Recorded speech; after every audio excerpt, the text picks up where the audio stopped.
While the world watched and wondered what Canada would do next, Prime Minister Mark Carney was already 3 moves ahead. Last week's G7 meetings weren't just diplomatic pleasantries, they were the opening gambit in what may be the most brilliant economic chess match in Canadian history. But here's what the mainstream media missed completely: those private conversations between Carney and key G7 leaders. They weren't about crisis management. They were about opportunity, and the strategy that emerged from those rooms is about to reshape Canada's entire economic future in ways that will benefit every single Canadian family.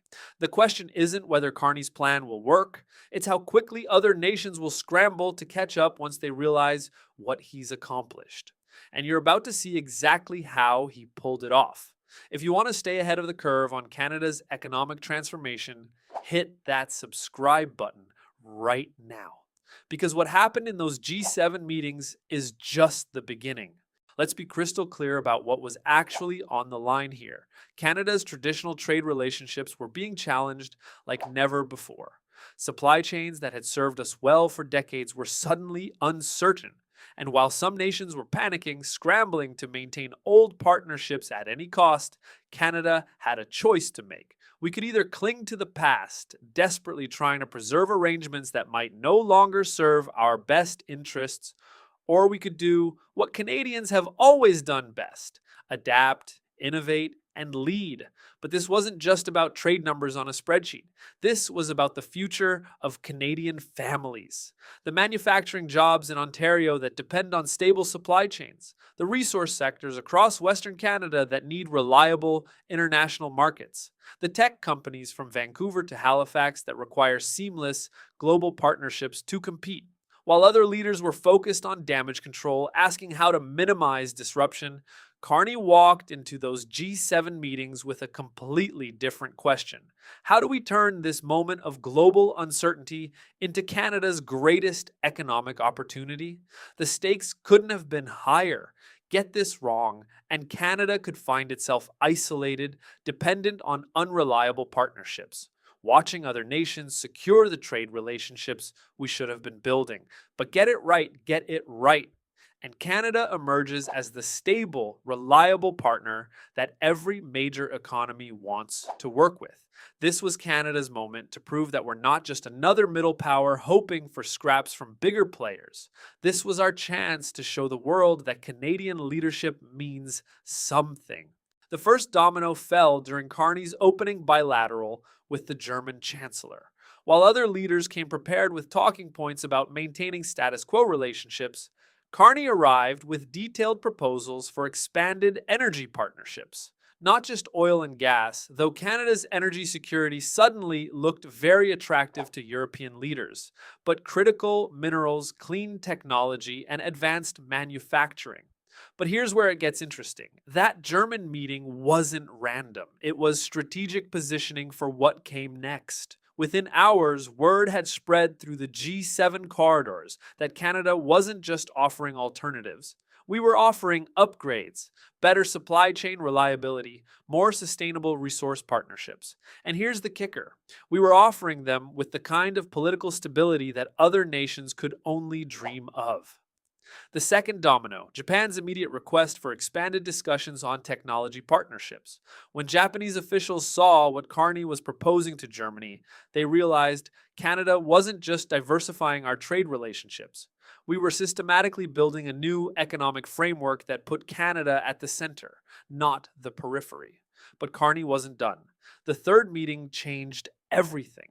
When he sat down with the UK leadership, something unprecedented happened. Instead of the usual diplomatic dance around existing trade frameworks, they started building something entirely new. A Canada-UK partnership that would serve as a template for how modern economies actually work together in the 21st century. Here's what makes this so brilliant.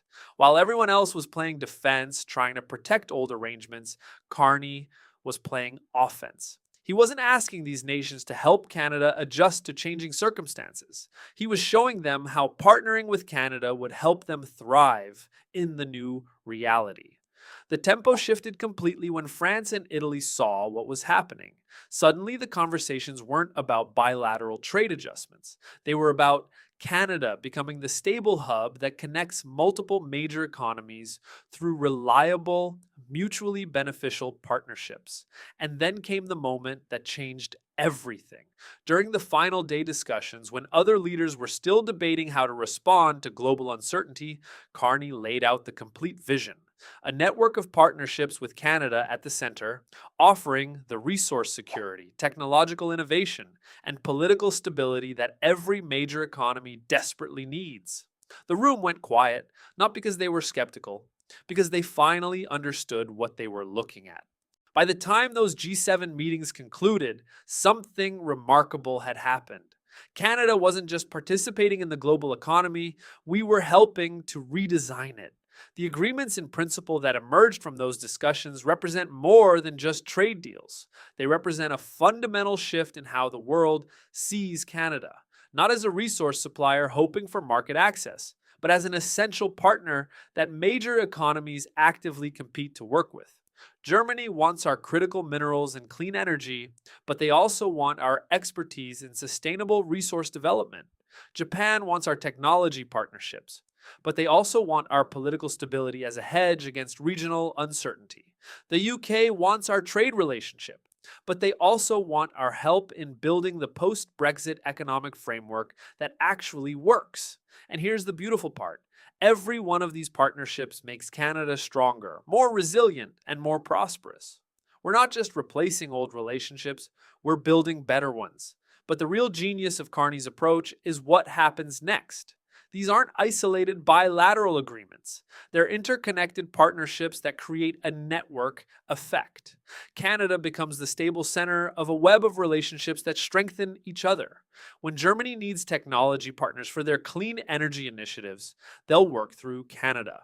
When Japan needs resource security, they'll work through Canada. When the UK needs reliable supply chains, they'll work through Canada.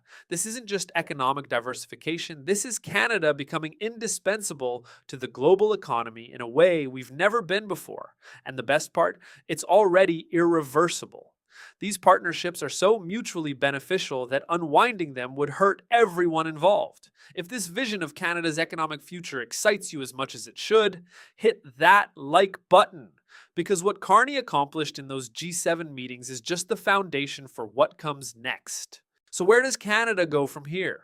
Those G7 meetings weren't the end of Carney's strategy. They were the beginning.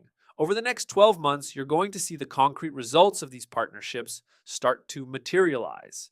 New manufacturing facilities, expanded resource development, technology partnerships that put Canadian companies at the forefront of global innovation. But more than that, you're going to see something that hasn't happened in decades: other nations competing for Canada's partnership, instead of Canada competing for their attention. This is what Canadian leadership looks like in the 21st century. Not reactive, but proactive. Not defensive, but visionary. Not hoping for opportunities, but creating them. The question I want you to think about is this: how will these new partnerships change your community specifically? Whether you're in manufacturing, resources, technology, or any sector that benefits from international trade, the ripple effects of what Carney set in motion are going to reach you. Share your thoughts in the comments below. And if you haven't already, make sure you're subscribed, because the implementation of this strategy is going to unfold over the coming months, and you won't want to miss a single development.